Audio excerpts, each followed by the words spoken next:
Y entonces vemos que hemos tenido por lo general enseñanzas donde nosotros nos apropiamos de promesas y en muchas ocasiones compartimos una promesa con una persona.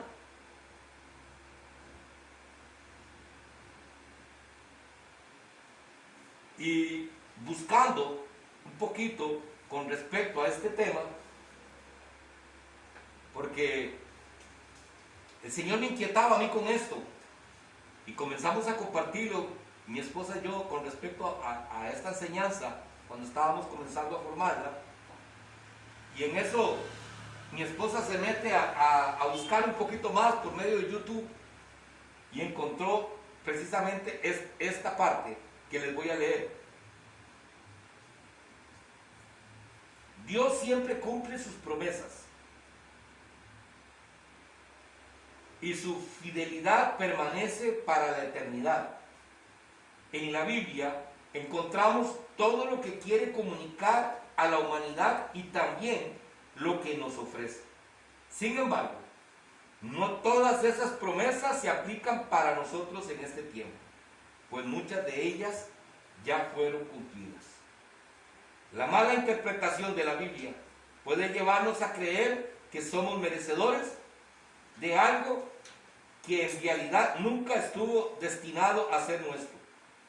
Y para evitar esta clase de errores debemos aprender a diferenciar cuáles de ellas se aplican a nuestra vida y cuáles no. La pregunta: ¿para qué Dios dejó las promesas? ¿Qué cree usted, Jessica? Para que Dios dejó las promesas. Y no sé, tal vez para que tengamos esperanza de verlas cumplir. ¿Usted cree que las promesas del Antiguo Testamento las podemos tomar para nosotros?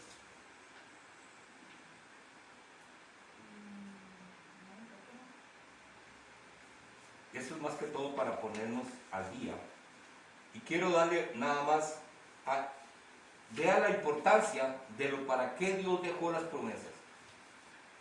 Ahí en la primera hoja, en 2 de Pedro, capítulo 1, versículo 4, dice: por medio de las cuales nos ha dado preciosas y grandísimas promesas, para que por ellas llegaseis a ser participantes de la naturaleza divina, habiendo huido de la corrupción que hay en el mundo a causa de la concupiscencia. Entonces aquí lo está diciendo bien claro. ¿Para qué son las promesas del Señor? La naturaleza divina. Ahora, ¿a qué nos lleva la naturaleza divina? Versículo 5 en la siguiente página. Vosotros también, poniendo toda diligencia, por esto mismo, añadid a vuestra fe virtud, a la virtud conocimiento, al conocimiento dominio propio, al dominio propio paciencia, y a la paciencia piedad, y a la piedad afecto fraternal, y al afecto fraternal amor. Porque si estas cosas están en vosotros y abundan, no os dejarán estar ociosos ni sin fruto en cuanto al conocimiento de nuestro Señor Jesucristo. La naturaleza divina para la cual Dios nos dejó las promesas es para que nosotros crezcamos espiritualmente, para que llegásemos a alcanzar la salvación. Recordemos que el Señor dijo que para poder entrar al reino de los cielos tenemos que ser santos como Él fue santo. La santidad solamente se adquiere a través de la palabra. Entonces, cuando nosotros utilizamos textos bíblicos del Antiguo Testamento como promesas, estamos en un error. Y lo voy a explicar en este único pasaje. Ahí después usted va a revisar todos los del Antiguo Testamento, que ahí van a estar. Pero nada más vamos a ver Génesis capítulo 28, versículo 15. Ahí mismo, en esa misma hoja, abajo. Esto es una promesa. Esto es una promesa. Todo lo que están ahí, yo saqué las promesas que están en la Biblia. Y todas estas son promesas que están en la Biblia. Aquí vienen como 70 promesas que están en la Biblia. Entonces, esta es una promesa según la Biblia. Si usted tuviera la Biblia que viene marcada las promesas, esta estaría ahí. Y dice, he aquí, yo estoy contigo y te guardaré por donde quiera que fueres. Y volveré a traerte a esta tierra, porque no te dejaré hasta que haya hecho lo que te he dicho. Entonces, esto lo agarraríamos como una promesa. He aquí, yo estoy contigo y te guardaré por donde quiera que fueres. Entonces, esto lo agarramos como una promesa. Usted llega y resulta que usted conoce a mi esposa, y dice, y usted le dice, Marta, vea, la palabra nos dice esto. Yo estoy contigo. Vea lo que dice en Génesis. Yo estoy contigo y te guardaré. Eso dice el Señor. Usted se lo está presentando esa promesa a Marta. Y eso sería un gran error. ¿Por qué? Porque ¿para quién fue dada esta promesa? Lo dice en el parrafito arriba. Dios se aparece a Jacob en Betel. Y esto era algo en específico para Jacob. Y podemos recordar que Jacob se fue de su pueblo para donde estaba el hermano de la mamá de Jacob. ¿Se acuerdan esa historia? ¿Las han leído? Él se va para ese lugar porque fue cuando tomó la primogenitura que se la quitó a Esaú.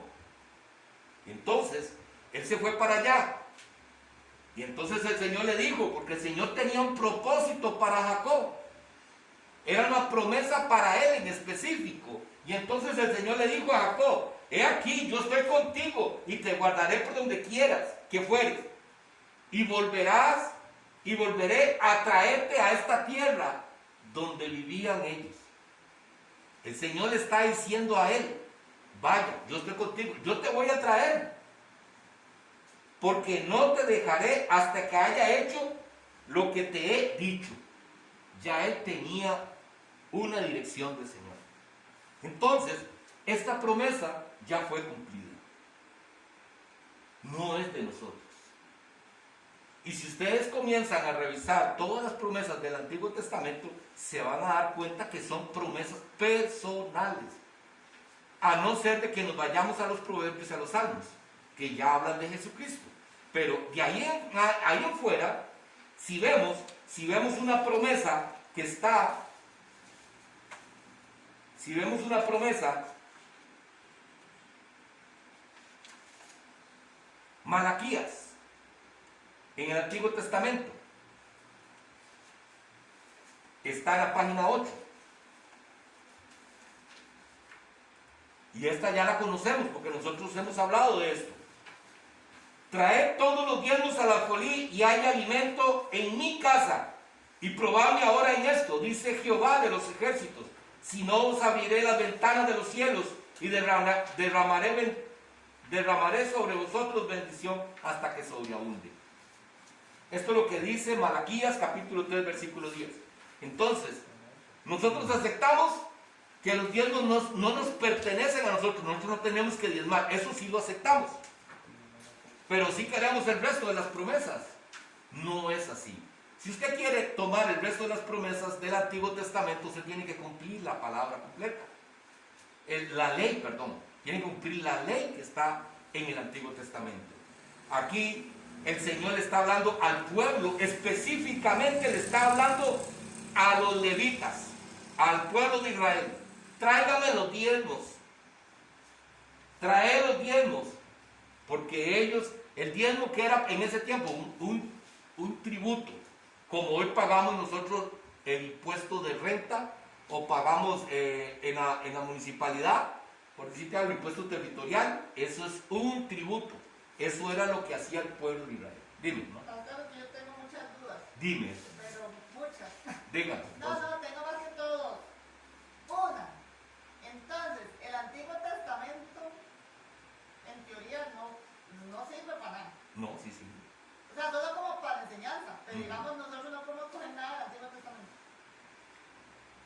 Todo es nuevo, por decirlo así. Es que la palabra de Dios nos enseña, que dijo Jesús, que nosotros ya no estamos bajo la ley. Y todo el Antiguo Testamento es la ley. Dice que nosotros estamos bajo la gracia. ¿Y qué es la gracia? El Nuevo Testamento. Entonces nosotros, Jesús dijo, síganme a mí. Yo soy el camino, la verdad y la vida. Entonces tenemos que seguirlo a Él. Él nos dijo ayer precisamente, ¿te acordás que Luis nos puso un ejemplo muy claro, muy bonito? Cuando hubo la transfiguración, que estaba Jesús, Jesús se llevó a Pedro, a Juan y a, no sé si es a Santiago, no me acuerdo cuál de los tres era, pero eran 3 hombres que se llevó Jesús. Y resulta que estando ellos ahí, ellos pudieron ver la transfiguración de Jesús. Dice que comenzaron con unos vestidos blancos, una luz increíble, ¿verdad? Dice la palabra. Y vieron a Moisés y vieron a Elías. Pero ¿a quién le dijo el Señor a los discípulos? ¿Qué le dijo el Señor, el Dios, a los discípulos? He ahí, este es mi hijo, seguidle a él. No dijo que a Elías ni a Eliseo, ni a Elías ni a Moisés, sino a Jesús. Porque Jesús es el camino que nos lleva a reconciliarnos con Dios. Entonces, usted y yo debemos de aprender. ¿Qué aprendemos en el Antiguo Testamento? ¿Cómo no vamos a aprender de la fe de Abraham? Y que aquí está, al final tenemos un texto bíblico de la fe de Abraham. Entonces, ¿cómo no vamos a aprender de Abraham? ¿Cómo no vamos a aprender de Daniel? Tenemos mucho que aprender de ellos.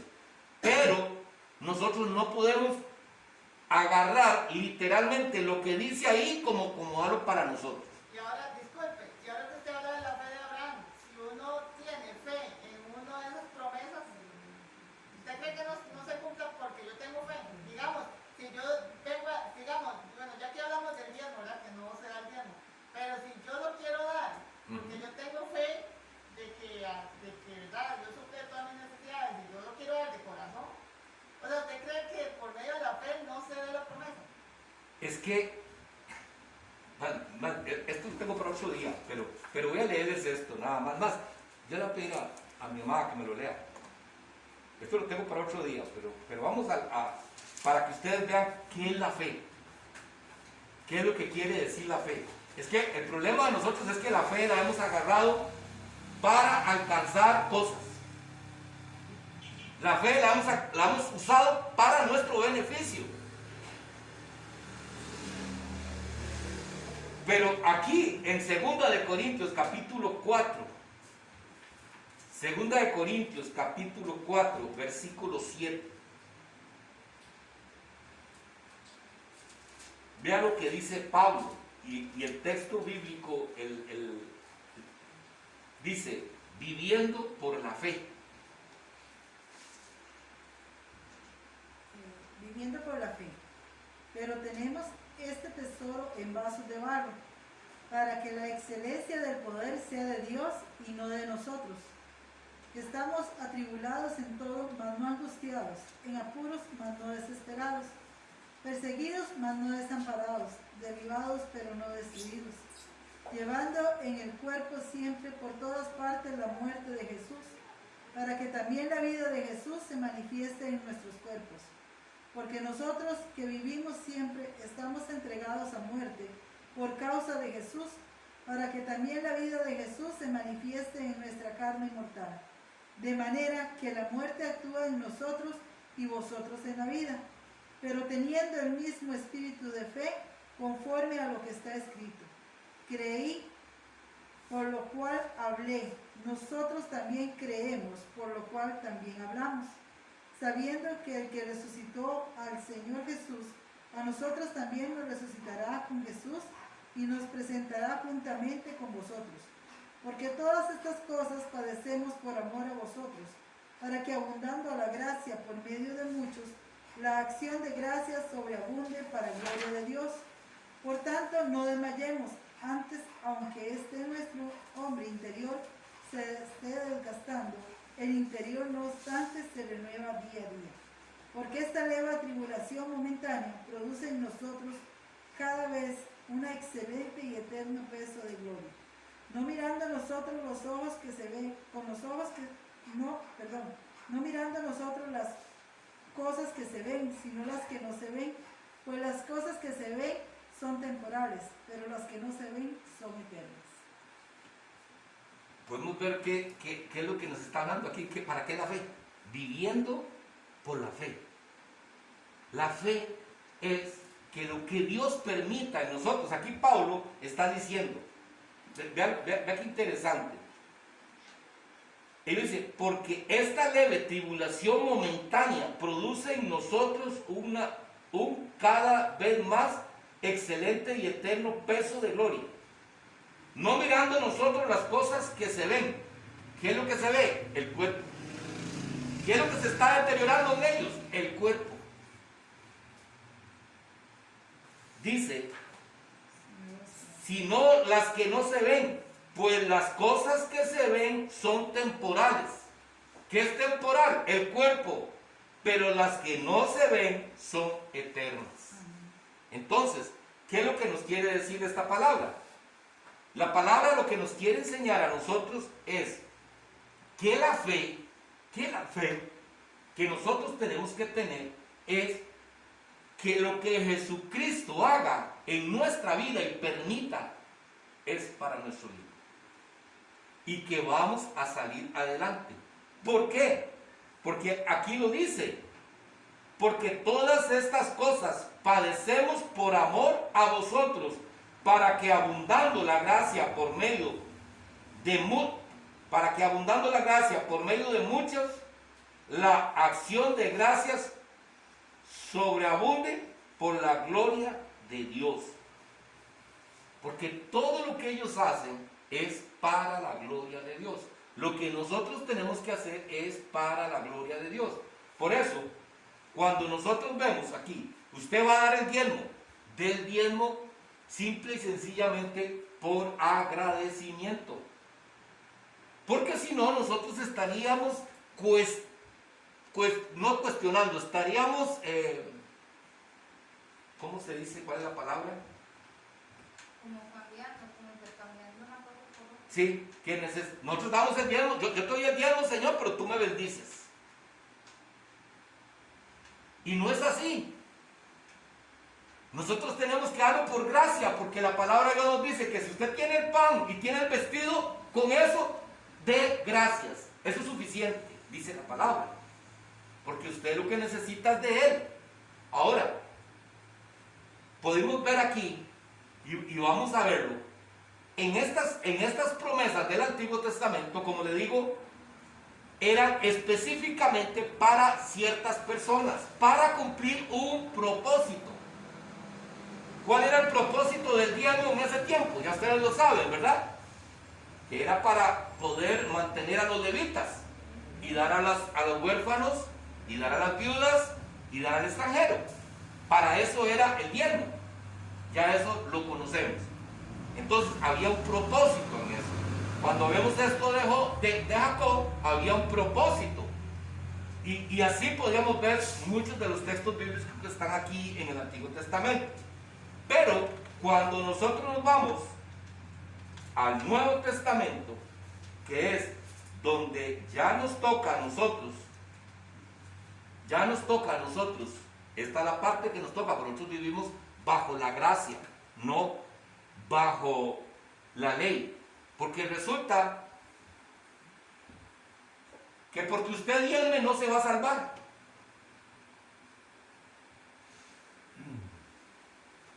Usted se va a salvar por la gracia de Dios, la misericordia de Dios. ¿Cómo nos vamos a salvar? Para eso son las promesas.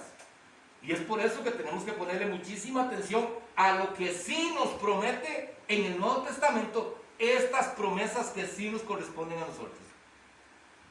Si ustedes ven, las promesas del Antiguo Testamento son para un pueblo específico que era Israel. Y muchas de las promesas para las personas en específico, como lo pudimos ver en días atrás, ¿Se acuerda que leímos Jeremías? Leímos Jeremías, capítulo 11, si no me equivoco. Vamos a ver. No, capítulo 29, versículo 11, Jeremías. Vamos a ver si es cierto. ¿Cuál página, pastor? La 7.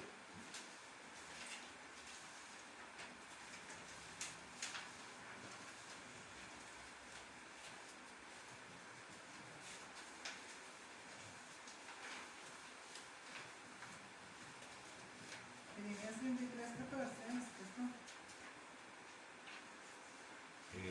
No, 29, 11.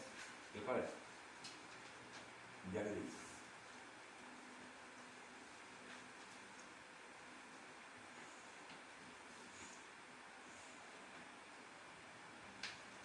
Jeremías 29, 11 al 14. Bueno, aquí tenemos hasta el 11. Pero vea lo que dice Jeremías 29.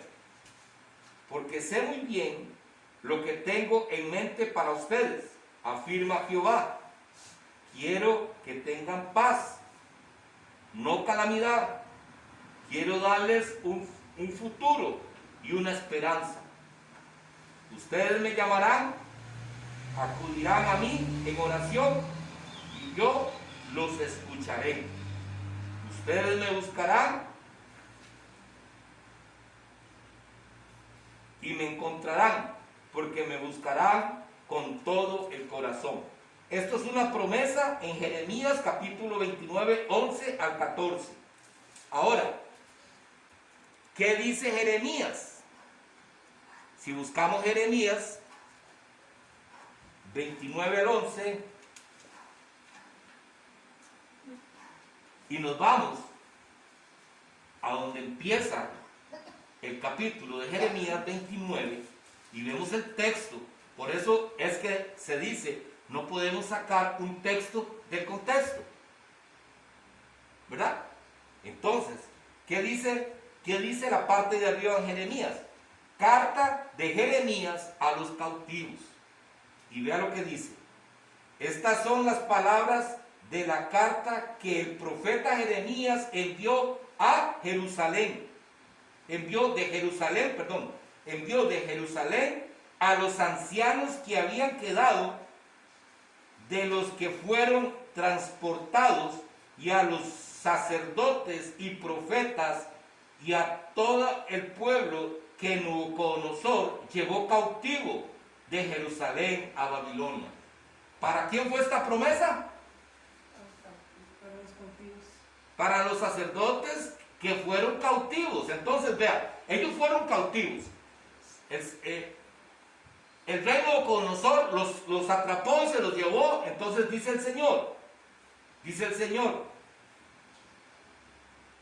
porque yo sé los pensamientos que tengo acerca de vosotros, dice Jehová, pensamientos de paz y no de mal, para daros el fin que esperáis. Aquí le está diciendo a los sacerdotes el Señor, porque yo sé por qué los mando allá.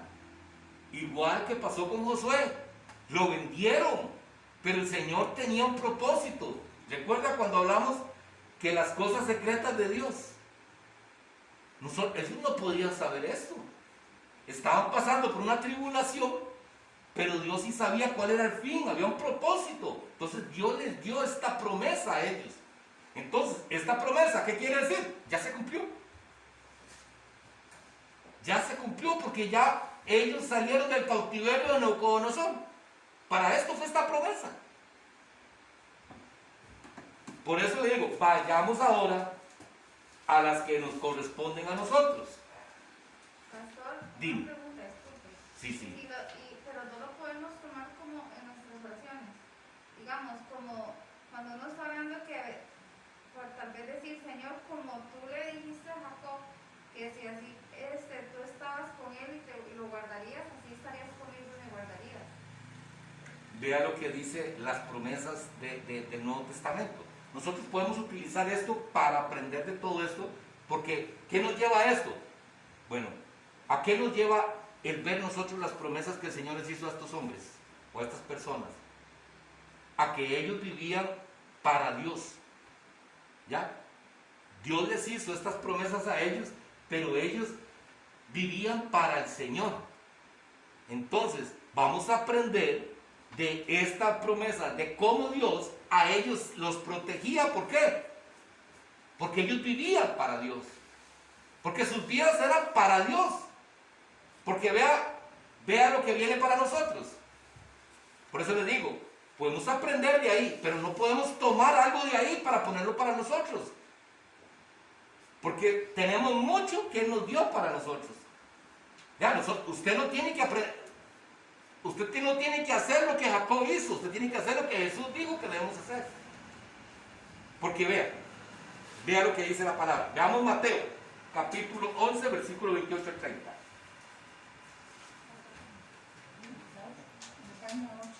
La página 8, perdón.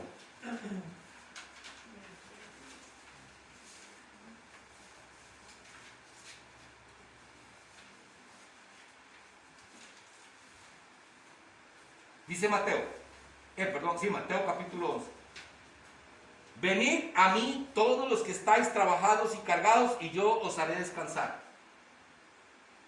Llevad mi yugo sobre vosotros y aprended de mí, que soy manso y humilde de corazón, y hallaréis descanso para vuestras almas, porque mi yugo es fácil y ligera mi carga.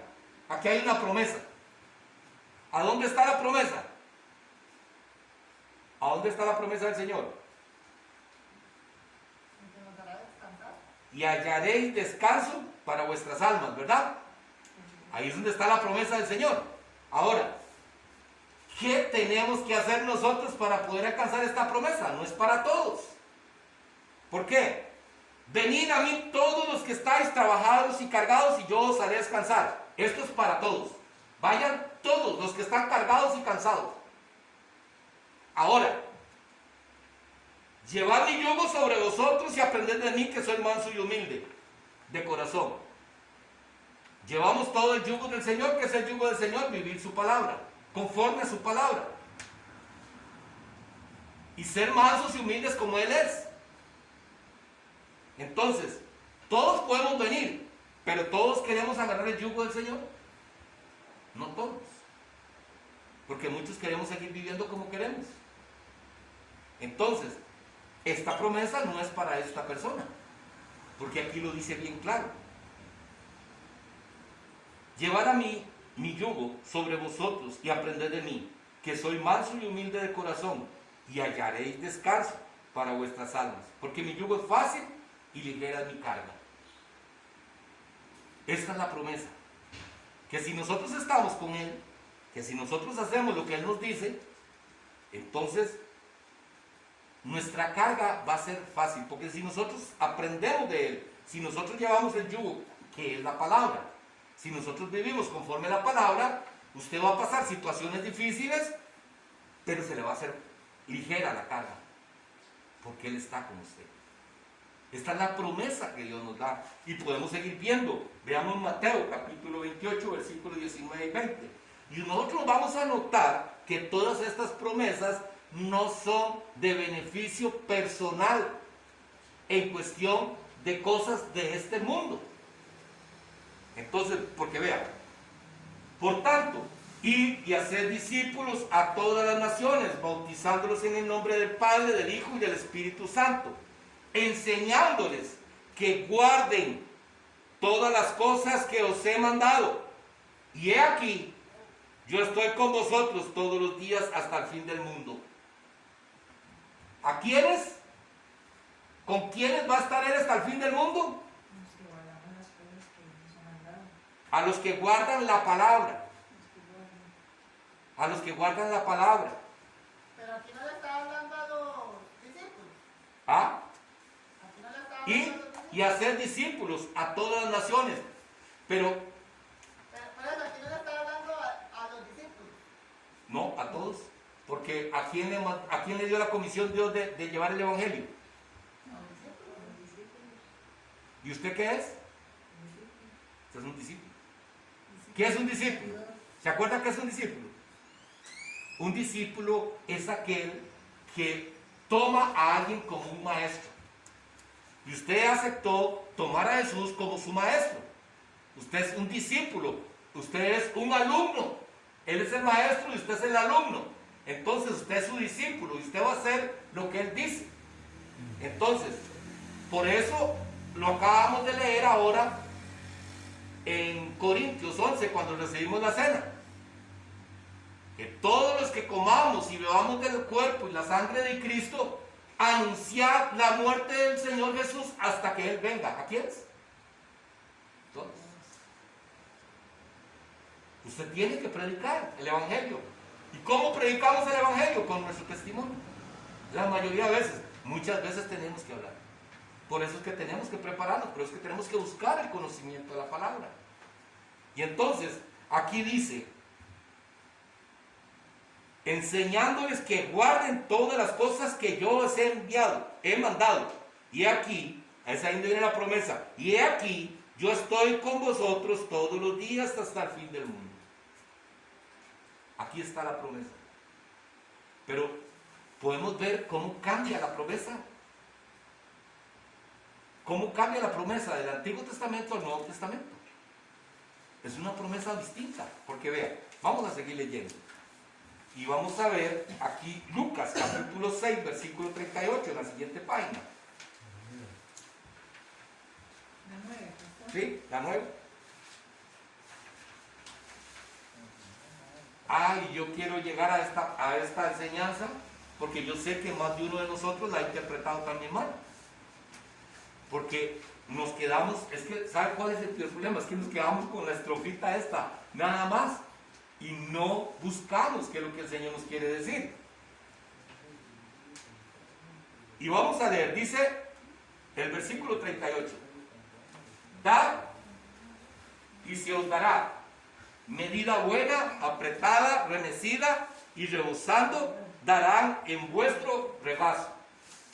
Porque con la misma medida con que midas, os volverán a medir. Cuando usted escucha esta promesa, ¿qué es lo que se le viene a la mente? ¿Qué es lo que le están diciendo? Muchas veces lo dicen como, dé usted, porque de acuerdo a usted, dé así y va a recibir. Entonces, ¿verdad? ese es como el foco de esto. Esa es la manera en la que hemos visto esa promesa. Que si damos, nos va a ganar más y todavía un poquito más nos van a dar. ¿Verdad que sí? Ahora, vea lo que dice esa palabra. En Lucas capítulo 8, versículo 38, ¿es verdad que sí? No, 6, 38. Lucas 6, 38. Por eso vea lo interesante que es escudriñar la palabra. Porque muchas veces, por eso le digo, si usted llega y da una promesa, vea bien cómo la está dando. ¿A quién? ¿Qué es lo que usted? Porque el problema de nosotros es poner cosas que Dios nos dijo y decirles. Ese es el peor problema que nosotros podemos tener. Mira, yo te doy esta promesa, vea, Dios te da esta promesa. Pero resulta que esa promesa no era para él, era para Jacob. Esa promesa no era para él, era para el pueblo de Israel. Entonces, usted le está dando una promesa a alguien que nunca se va a cumplir. ¿Y quién queda mal? Dios. Porque nunca va a cumplirse esa promesa. Porque Dios no la ofreció. Y nos vamos a dar cuenta que es lo que Dios en realidad nos ofrece. Lucas capítulo 6. Versículo 38. Vean nada más lo que dice. No juzguéis y no seréis juzgados. No condenéis y no seréis condenados. Perdonad y seréis perdonados. Dad y se os dará medida buena, apretada, remecida y rebosado darán en vuestro regazo, porque con la misma medida con que midas os volverán a medir. Y él les decía una parábola. ¿Acaso puede un ciego guiar a otro ciego? ¿No caerán ambos al hoyo? Yo qué diferente que es esta promesa. No nos está dando de que si usted da, Dios le va a devolver. Le está diciendo, cuidado con andar juzgando a los demás, porque así como juzga a los demás, te van a juzgar a ti. Dios te va a juzgar a ti. La mala interpretación de la palabra.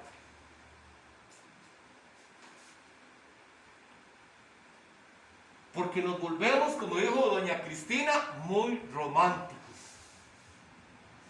Vemos a Dios como pura misericordia y puro amor. Pero Dios es un padre. Y como es un padre ejemplar. Y como es un padre ejemplar, Él nos va a disciplinar.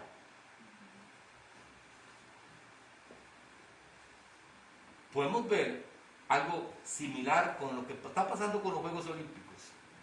Usted vio la disciplina que tenía esta muchacha para correr. Tenían que levantarse, no tenían, entonces hicieron tubos de PVC, hicieron para hacer las vallas, para poderlas brincar, las hacían correr en zacate para que tuviera más fuerza las piernas. Era una disciplina. La mamá sabía que si ella quería alcanzar algo tenía que ir en una disciplina, y eso es lo que Dios nos lleva a nosotros. Entonces, vamos a seguir viendo. Aquí viene la promesa de Dios. Aquí viene la promesa de Dios, y está en Juan capítulo 3, versículo 16. Y ya todos la conocemos. De tal manera amó Dios al mundo, que ha dado a su Hijo unigénito, para que todo aquel que en Él cree no se pierda, mas tenga vida eterna. Esta es la promesa. ¿Qué te prometió Dios? ¿Qué te ha prometido Dios? Vida eterna. Vida eterna. Y acabamos de verlo. Por eso le digo que es que nos volvemos como muy románticos. Porque queremos ver y nos han vendido esa idea de que Dios nos quiere bendecir. Y entonces la bendición que nosotros pensamos que Dios nos quiere bendecir es que usted no sufra, que usted no se enferme, que usted no padezca de hambre, que usted tenga su casa, que usted esté bien. Esa es la promesa que nosotros queremos de Dios. Pero acabamos de leer, porque entonces Pablo y todos esos grandes siervos del Señor pasaron hambre. Porque ellos que le sirvieron al Señor con tanto amor y con tanta misericordia, con tanta entrega, fueron encarcelados. Pero ¿qué era lo que los mantenía a ellos? La fe. ¿La fe en qué? En esta promesa. En esta promesa que el Señor envió a su Hijo para que todo el que en Él creyera se salvara y tuviera vida eterna. Y lo seguimos viendo en Juan capítulo 10, versículo 27 al 29. Mis ovejas oyen mi voz, y yo las conozco, y me siguen. Y yo les doy vida eterna, y no perecerán jamás, ni nadie las arrebatará de mi mano. Mi Padre que me las dio es mayor que todos, y nadie las puede arrebatar de la mano de mi Padre. Aquí hay dos puntos muy importantes.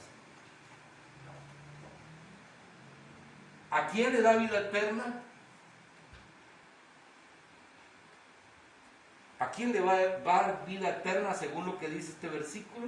A todo aquel que en Él cree. Principalmente en este versículo, el versículo 27. Mis ovejas oyen mi voz. A los que oyen la voz, de Dios, Él las conoce.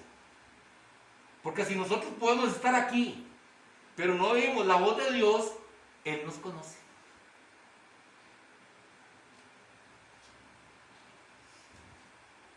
El que oye la voz de Dios, ¿qué hace? Me sigue. Dice, mis ovejas oyen mi voz y yo las conozco y me siguen. Y yo les doy vida eterna. Y vea qué interesante, hermanos. ¿Cuántas veces hemos dicho mira, pero ese hombre era un siervo de Dios, era el hijo de Dios, este hombre Dios lo utilizaba y esto y el otro, y se apartó. ¿Qué dice aquí? Las ovejas somos nosotros, ¿verdad, pastor? Sí, si lo seguimos, si oímos su voz. Si queremos cumplir su palabra, somos sus ovejas. Porque si no dice la palabra que somos cabros. Porque entre las ovejas hay cabros, dice la palabra. Cabros son aquellos que no quieren obedecer su palabra, que quieren vivir conforme a su propio criterio y no conforme a la palabra de Dios. Entonces, ¿quiénes son las ovejas? Los que oyen su voz y lo siguen. Los que cumplen sus mandamientos. Y lo vamos a ver más adelante. Pero vean lo interesante que dice aquí. Y no perecerán jamás, ni nadie las arrebatará de mi mano. Entonces, si usted ha creído con todo tu corazón, con toda tu alma y con todas tus fuerzas, y usted oye la voz de Dios y lo sigue, dice la palabra, que nadie los puede arrebatar de la mano de Él. Entonces las personas que han sido arrebatadas, las personas que se han ido de los caminos del Señor, nunca estuvieron en la mano del Señor. Esto es lo que dice la palabra, ¿verdad? Porque mis ovejas, nadie me las puede arrebatar de la mano. Entonces, tenemos que nosotros aprovechar el que Jesús, en su infinita misericordia, nos haya llamado a nosotros por nuestro propio nombre. Oiga, amados, aquí nos estábamos hablando más atrás cuando dice en 1 Pedro el conocimiento. El conocimiento. Dice la palabra que Él, a través del conocimiento, dice que Él nos va a revelar los misterios de la salvación. La salvación es un misterio. Muchos piensan que la podemos tener, pero es un misterio. ¿Por qué es un misterio? Solo aquellos que se les es revelada. ¿Cómo les es revelada? Cuando somos confrontados nosotros con la palabra y decimos amén. Cuando usted es confrontado y yo soy confrontado con la palabra y no me gusta lo que el Señor me está diciendo, pero digo amén, Señor, así sea, tengo que cambiar. Esos son los que Él tiene aquí en la mano. Y nadie se los va a arrebatar, dice la palabra. Eso es una promesa.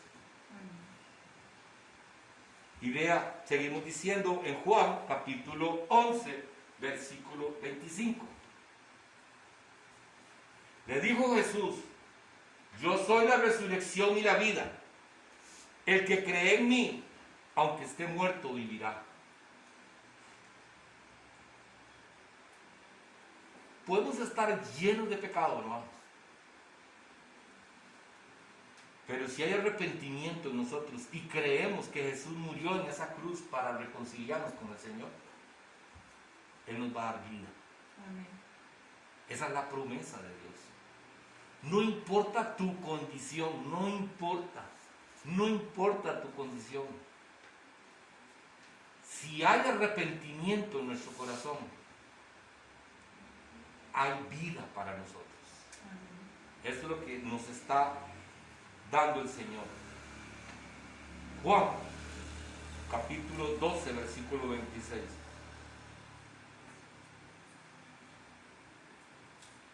Si alguno me sirve, sígame. Y donde yo estuviere, allí también estará mi servidor. Si alguno me sirviere, mi Padre le honrará.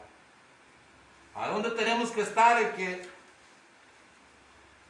si le servimos, donde Él está. Donde estuviere, allí también estará mi servidor. Donde Él está, ahí debemos estar nosotros. Y si alguno me sirve, oiga qué bendición, hermanos, es que esto es un privilegio. ¿Cómo Dios que te creó, que te perdonó, igual a mí. Si le servimos, que somos indignos para servirle, aún así, Él nos honra.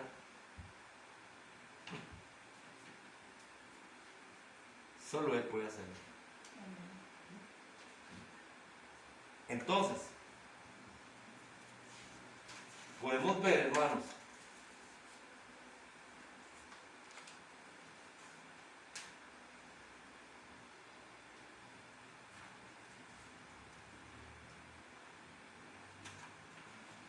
vamos a llegar hasta acá y ya se nos fue el tiempo, pero podemos ver, podemos comparar nosotros estas promesas con las promesas del Antiguo Testamento. ¿Se parecen? ¿Verdad que no? No se parecen. Y estas son las que nos tocan a nosotros.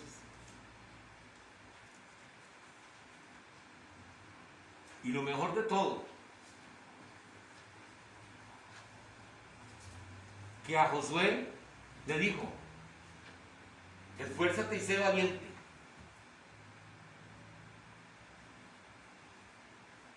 Le dice a Josué. Esa es otra promesa que siempre la hemos tomado. El Señor dice: esfuérzate y sé valiente. Y es cierto, tenemos que esforzarnos y ser valientes, porque seguir en el camino del Señor. Pero le estaba diciendo a Josué, porque no era fácil lo que le tocaba a Josué. No era nada fácil lo que le tocaba a Josué, lidiar con ese pueblo de Israel. Pero podemos ver nosotros que estas promesas que hoy el Señor nos está dando a nosotros, está hablando específicamente de lo que dice segunda de Pedro, capítulo 1, versículo 4. Y específicamente donde dice: por medio de las cuales nos ha dado preciosas y grandísimas promesas. Ahí están las promesas. ¿Hay promesas? Sí, hay promesas. ¿Para qué son las promesas? Para que por ellas llegaseis a ser participantes de la naturaleza divina. Entonces, ¿para qué son estas promesas? Para que seamos transformados nosotros. Para ir perfeccionando, para ir tomando el carácter de Cristo. Para poder ir tomando la naturaleza divina. Esas son las promesas. Está pero clarito, hermanos. Por eso es lo maravilloso de la palabra, hermanos. Por eso es que el Señor nos está diciendo: yo les estoy revelando los misterios de la salvación. Porque estas cosas, hermanos, para mí estaban ocultas. Yo no sé para ustedes, pero para mí estaban ocultas, porque yo las veía de otra manera. Eso es lo que el Señor está haciendo, hermanos. Abriendo nuestro entendimiento, preparándonos para una naturaleza divina. ¿Qué es una naturaleza divina, hermanos? Es amar al prójimo como a ti mismo. Es aunque te hagan daño,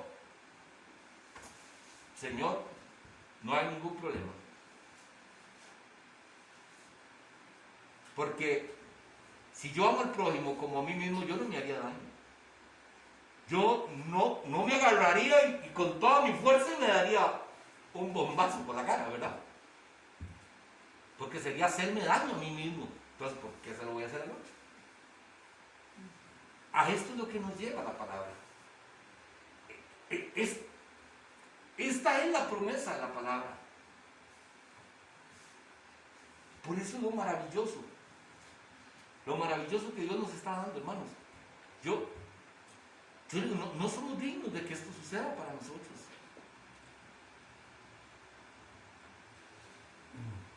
¿Será? Porque Dios ha visto sus corazones. Hermanos, porque para ustedes yo sé que no ha sido fácil, hermanos. Para ninguno de ustedes ha sido fácil perseverar en esta iglesia. Y Dios ha visto sus corazones. Y Dios ha visto su perseverancia. Y Dios ha visto que ustedes se han negado a ustedes mismos, aún siguiendo viniendo acá. Y es por esa razón que es ahí donde el Señor comienza a darnos a nosotros, hermanos, un conocimiento, hermanos. Porque es que vean lo interesante, hermanos. Cuando nosotros nos hablan de vivir por fe, ya lo hemos dicho más de una vez, la fe que hemos utilizado es para sanarnos, la fe la hemos utilizado para alcanzar un cargo, la fe la hemos utilizado para alcanzar una casa, la fe la hemos utilizado para que nuestros hijos sean restaurados.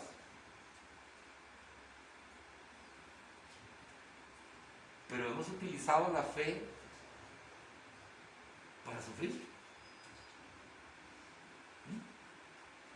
Como dice Pablo aquí,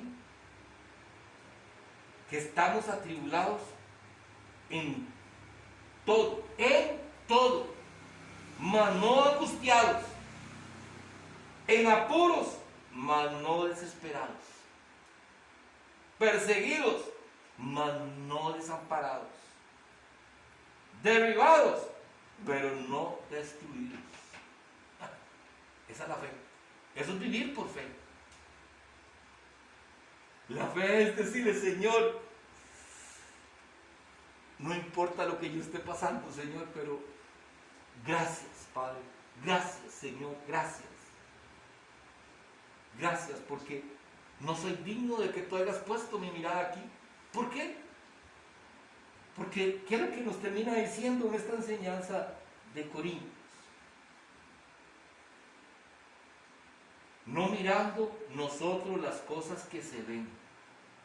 No mire la circunstancia que usted está viviendo. Si usted vive por fe, no se fijen que, oiga, la mayoría de nosotros los cristianos, yo le cuento, si el Señor no me hubiera venido hablando tanto de lo que es la fe, yo estuviera dudando de mi fe. ¿Sabe por qué? Porque las cosas que hemos pasado en cuestión económica y otras cosas, uno diría, ya Señor, pero ¿qué estoy haciendo mal? La mayoría hemos pensado eso, ¿verdad? Cuando las cosas no están saliendo bien, cuando estoy pasando una enfermedad y oro y no se me quita la enfermedad, cuando oro para que un hijo mío sea restaurado y todavía nada, entonces dudamos de nuestra fe. Pero Señor, ¿será que tengo poca fe? Que tú no me haces el milagro. Pero Pablo nos enseña que no miremos, que no pongamos nuestra mirada en las cosas que se ven, sino en las cosas que no se ven. Pues las cosas que se ven son temporales. La situación que usted está pasando es temporal. Si usted está